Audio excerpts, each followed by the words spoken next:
warned. Not too late to leave. Did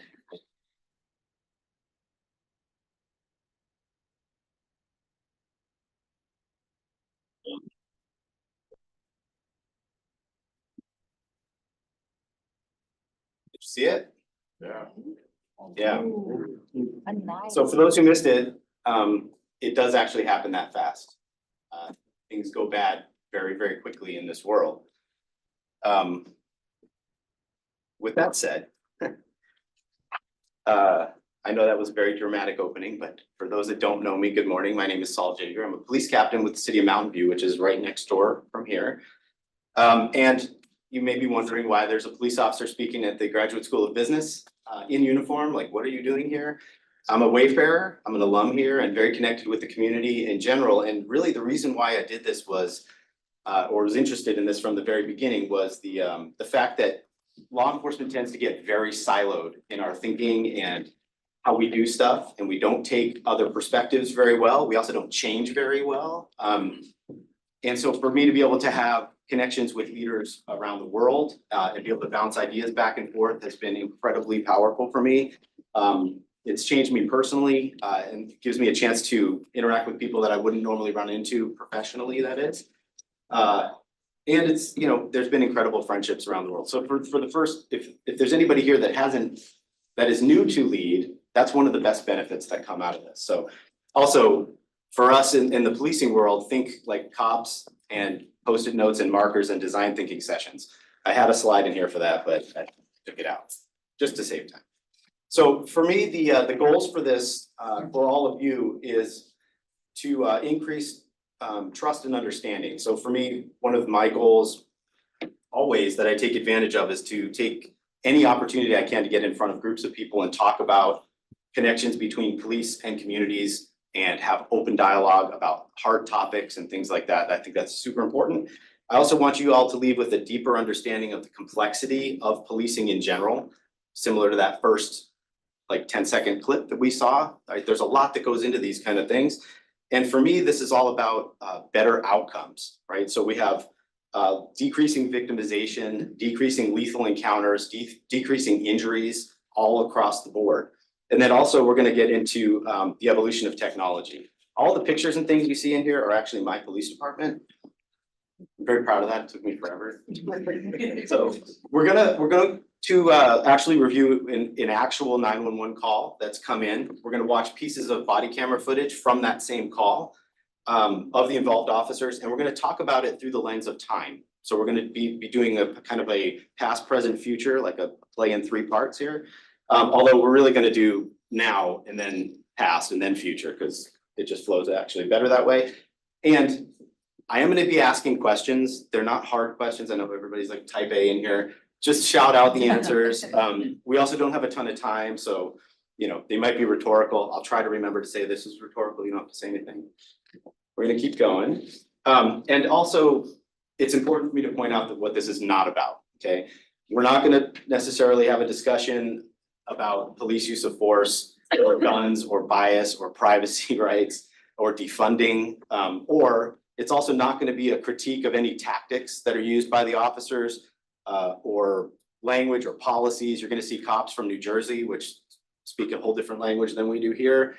But if you don't know me, you do all now, and I am more than happy to talk about any of those topics later. Just find me. I'm not going to be in this. I'll be in a different normal looking thing, but more than happy to talk about any of that. So take a listen to the call. And remember, this is what the 911 dispatcher, somebody calls in, this is what the dispatcher hears. Okay, here we go. I'll do it without it. Sorry about that. So you're not gonna hear the 911 call. Basically, a woman calls in, I'm just gonna tell the story. A woman calls in and reports that somebody in her house, it's hard to tell whether she says it's her husband or boyfriend or something, a male. She's very calm when she's talking. She sounds like she might be under the influence of something a little bit. Again, I wish I could show it to you guys. You'll hear a little bit of her voice. Hopefully the other videos play. And she's saying that this man is going crazy, that he wrecked the kitchen. And that's about it. He called and she says he needs to go to the emergency room. Police need to take him to the emergency room. And they were able to get her address and things, but that's all they get. And really what happens is, you know, they they send an officer to that. That's all the officers get. And the dispatch to that sounds very similar to, kind of did this right here, but it was like, units 2 and 3 respond to like 123 Main Street, whatever the address is. Possible domestic disturbance, we're getting more information. The female is reporting that her husband is going crazy. We're getting more information as we get it. That's all the officers get, right? And now, if you think about that call, she's not acting like she's really upset. Where does that triage in all of the other calls that are also happening at that same time, right? Just think about it as rhetorical. So there might be like a motor vehicle accident, there might be a robbery or a burglary, a shooting.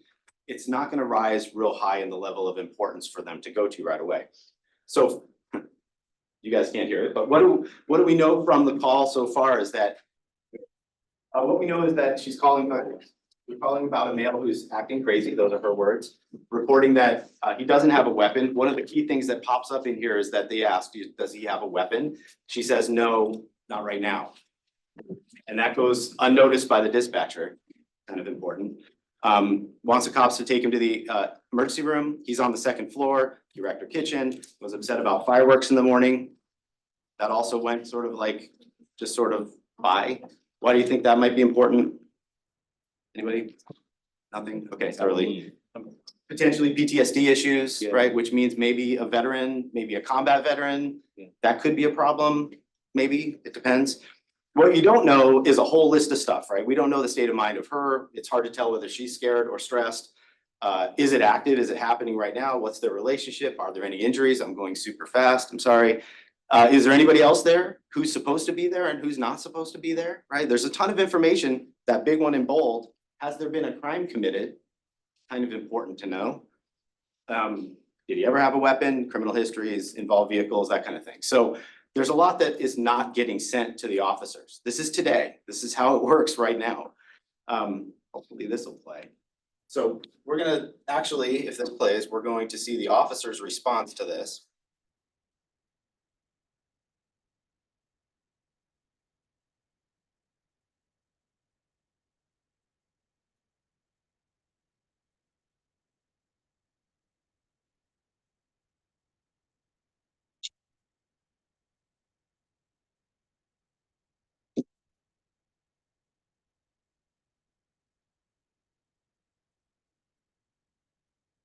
We're gonna skip the rest of that. So basically, does she look distressed right now? She doesn't look too stressed out. She doesn't look like she's injured, right? She's pretty calm, just sitting there with the door open. He's not coming out or rushing anybody. Seems okay. There's a key piece of information that she's asked about the ambulance to the police, who should kind of know like that's coming or not coming. And his answer was, we didn't call him, besides him being kind of rude. That's a missed thing as well, right? Again, is this a police call in general? So far, I would say it's kind of not a police call. So they make the decision to actually win. Oops.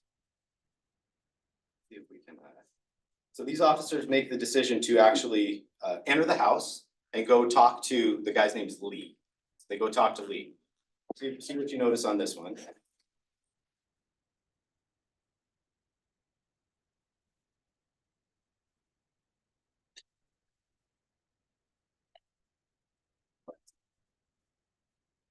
Did you hear what she said? You guys hear what she said? She's on the phone. She said the cops are coming up right now. Ooh. Yeah, it's weird. That's kind of a problem, right? Just saying. I'll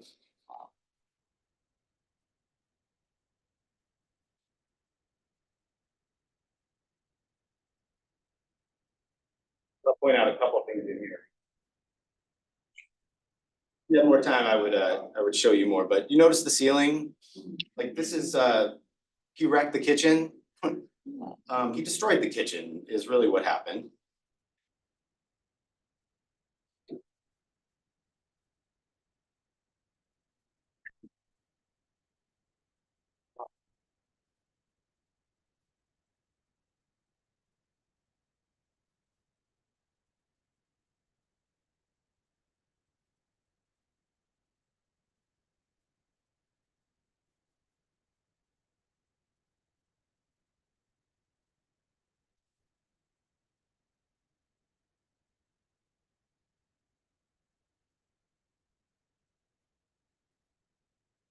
that goes on for a few more minutes. So nice calming therapeutic environment for Lee, right? It's very calm and good, and she's not screaming and yeah, no, very bad. And to answer probably everyone's question here, they do end up shooting and killing Lee.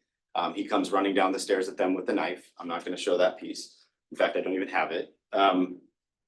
But you know, the big question again, like I presented at the beginning, was could this have been prevented, right? Could more information or maybe better information, more pointed information have the officers wouldn't even be coming to this potentially, right? Or maybe they're on the periphery and a mental health team can actually make first contact with him, right? Or somebody that maybe he's familiar with. There's a lot of like trigger issues going on. As soon as he saw the officers in uniform, he went right upstairs, right? And was dealing with that. The officers also, there's some psychology there. If you notice, they got sucked right into that, right? Yeah. They got pulled right into it. Why didn't they just stay back? Like there's a million things. I said I wasn't gonna critique, but that's it, right? And obviously we're sitting here with the, you know, the luxury of time and smartphones and the ability to play video back and forth and things. They're responding right at the thing, so. And the problem that I have with a lot of this stuff is that the officers actually did have a lot of information. We get a lot of stuff coming at us. So in their car, probably right there, which is around the block or something, there's a blinking screen with information. It'll have criminal history information, it'll have past contacts with this person, all this really important kind of information they probably didn't see, right? It's illegal to use your phone, if you didn't know, it's illegal to use your phone while you're driving. The information that's coming to us, there's a screen, there's a radio, you know, like a radio, and there's a regular radio too. And there's people talking on the radio and you're listening and there's a lot of stuff going on, which is the reason why cops crash all the time, but that's another story. So we're gonna go back in time a little bit. That was present. So this is the 80s, 1980s. Welcome to the 1980s. And that is actually the guy on the left, my old motor partner when I started. He started police work when I was born, same year. I used to give him crap for that all the time. The 911 call in 1980 would sound exactly the same, right? People are people. It's the same kind of stuff was happening in the 80s as it does now. The difference is that the dispatch to the officers is gonna sound a little bit different, right? You guys heard me in my terrible dispatch voice doing the first one, you know, with the information that they have. This would sound something like this, and again, not a dispatcher, but units 2 and 3 respond to 123 Main Street. This same, that's exactly the same. This is where it gets different. Mary is calling again. Lee is having another episode and she doesn't know what to do. Again, that's how it would sound. And the police officer would say, okay, copy 10-4, whatever they say. And then the next thing that would happen is somebody else on the radio would come over the radio. Sometimes it would be the detective, it might be a senior officer, it might be the police chief, who knows? And it would sound something like this. Unit 2, are you familiar with her? He'd say, or she'd say no. And the next thing he would say is, he's a barker, not a biter. I'm gonna read this directly. And just wants someone to talk to. He does sometimes carry a knife, but he's not gonna do anything. Take your time, don't talk about the military. That's fantastic. And then dispatch might come on and say, you know, hey, neither party has anything outstanding, no warrants, no wants, nothing like that. And she would also add, Mary says, oh, we asked about weapons, but Mary says no, but I'd go with what Detective Smith said. It's probably more reliable. That's actual radio transcript kind of thing from the 80s. So less information, but more kind of pointed information, right? It actually is better information overall. That was 1980. It's kind of weird. Let's see. So, Highway 101, by the way, combination of CHP and Mountain View police officers and a plane somehow. But again, like, you know, there was, in the 1980s, there seemed to be a bit more deeper institutional knowledge. They knew the city better. It was smaller population wise, but the officers were also closer. So that's something we're dealing with today. And they were encouraged to get out of their car. I don't know how many people, you know, live in a police patrol area where the police officers actually get out of their cars and walk around and talk to people. That's pretty rare, right? Especially in mid-sized kind of towns. I mean, in New York City, right? New York City, they have foot patrols and things, but Mountain View, Palo Alto, where we're in now, all these cities along the bay, not very often, right? It's kind of a rare phenomenon. But the officers also knew the people in the community better. So they would have already had experience with Lee and Mary and probably the other people that live in that area. And they kind of already know how to deal with something that's going on. Versus today, We don't know half the people in our city at all, never even ran into them. And there's a whole reason why that's there, but I can tell you now that, being rushed with a knife could happen in the 80s exactly the same way. Outcome might be the same, I don't know. But I could tell you that I know at least in my town in the 80s, they would have talked to him. They probably wouldn't have gone into the house. They wouldn't today. And got him the help he needed, right? And maybe it still ends that way. I don't know. We don't have a crystal ball, but that's potentially kind of how it would probably go. Now we're going to go into the future. This is probably what we're looking at, which seems like very warm to me. It's hot and uncomfortable. But in reality, it's going to look probably more like this. We're talking about 2044, which also bursts your bubble a little bit. That's like 20 years from now. It's not that far away. But I'm also a little bit of a disclaimer here. I'm assuming a few things about, we're not going to talk about a dystopian sort of police state future, right? Where governments are listening in and there's all this information. We're not later, find me later. But in 2044, data is going to be king, right? Data will be king, kind of like it is today. The difference is that I'm predicting that data is going to be much more elegantly curated. It's going to come to the officers and the decision-making people better, right? More usable information. In fact, the 911 call, again, will sound exactly the same. People are people. The difference is the dispatcher will pick up the phone if there's still phones or whatever it is. And maybe there'll be an AI listening to that call right from the very start. And it will help the dispatcher pick up some of the nuances in that call. This is kind of already happening today, by the way. But there's little things in that call that you didn't get to hear because we couldn't get it to work. But one of them was you hear him in the background for just a second, which tells you a lot. That means there's two people. There's a male and a female, right? And the AI can start looking. What is the address? There's a male voice. It's probably this person. It may even be able to grab that little soundbite of the male and figure out, enhance like Star Trek, and say to actually be able to pull out what it says, right? What if he says, listen, if you don't hang up, I'm gonna kill you? That changes things for a response, right? A little bit important. And it's also gonna be probably monitoring everybody's voice that's on that call, including the dispatcher, right? Looking for stress and things like that that might be important later for trauma issues and PTSD and the things that we all see, right? Dispatchers never get closure. Like they end with the call because the officers are there and the next 911 call comes right back in. At least the officers are there, they get to finish what's there. There's a lot of trauma in there. So word consistency, pacing, all of these kind of things can be done through just an AI that's just listening to the data right at the beginning. So based on this call, I would predict that based on the call, based on the AI, this would not be a police call. They wouldn't go. They may be dispatched to the area just in case something happens, but this would be more appropriate to some sort of multidisciplinary mental health team, potentially, right? And like, all good stories, the shooting doesn't happen, Lee lives and everybody goes home, there's no trauma and everything's great. So this is kind of happening now, sort of. The difference is everything is being kind of thrown at us all at once, right? We have a lot of technology, all this kind of stuff, and we can talk about the specifics of what those are, but they're usually not integrated very well. They're not talking to each other. You have to log in. Like how many know, you have like 20 different passwords for a million different things. We have the same thing and everything's authenticated. So then it sends a thing to your phone, and it takes forever to do anything. So we're getting a lot of information, but we're not able to use it very well today.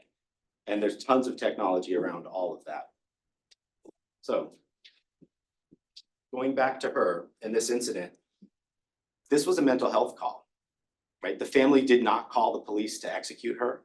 They called the police to get her help. The cops that were coming to that didn't go there to execute her. They came there to do help too. And this officer that responded, I didn't show you the rest of them. She got stabbed a lot. Her partner that responded also got stabbed. The canine that responded with the partner that responded also got stabbed. There's a lot of nuance to this call, but obviously this is a mental health call, not necessarily a police call. So I apologize for going quickly with that little thing, but just to end this, maybe not only more, but better intelligence is actually the key to this. And honestly, even if it could save just one life, then I think it's worth integrating this kind of thing and testing it correctly into the police technology. That's me.